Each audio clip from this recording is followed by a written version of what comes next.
እንዴት የሚያምረው አረንጓዴ ቦታ ነው። ዛፎቹ ደግሞ ለየት ያሉ ናቸው አይደል? አዎ በጣም ደስ የሚል ቦታ ነው።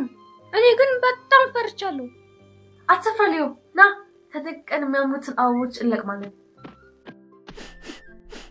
እንደ ሀዊ የሆነ ነገር ያሸተሽም ከዛ አቅጣጫ ነው መሰለኝ የሚመጣው።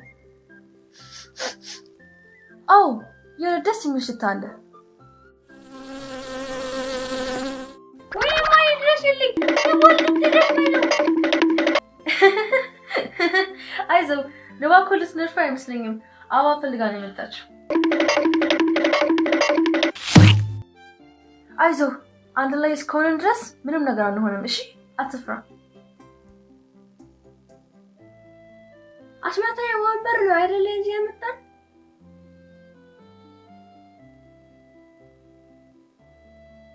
ግን ብንመለስ ይሻላል። እኔ በጣም ፈርቻለሁ።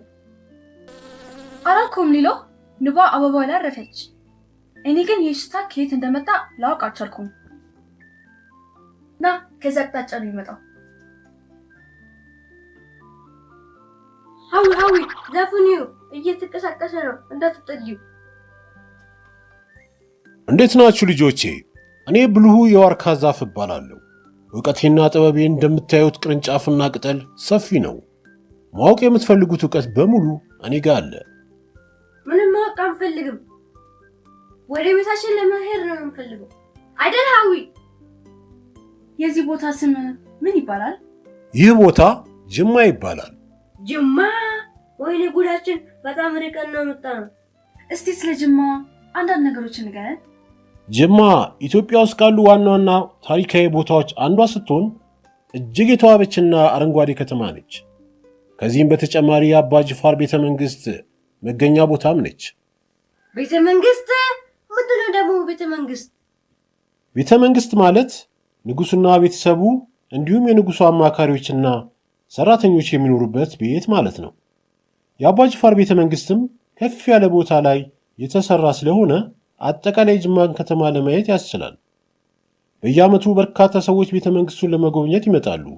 እናንተስ ቤተ መንግስቱን የመጎብኘት ፍላጎት የላችሁም? እኔ ለማየት በጣም ጓጉቻለሁ። ሌላ ስለ ጅማ ምን ትነግረናለህ? ሌላ ጅማ የምትታወቀው ደግሞ በቡና ነው።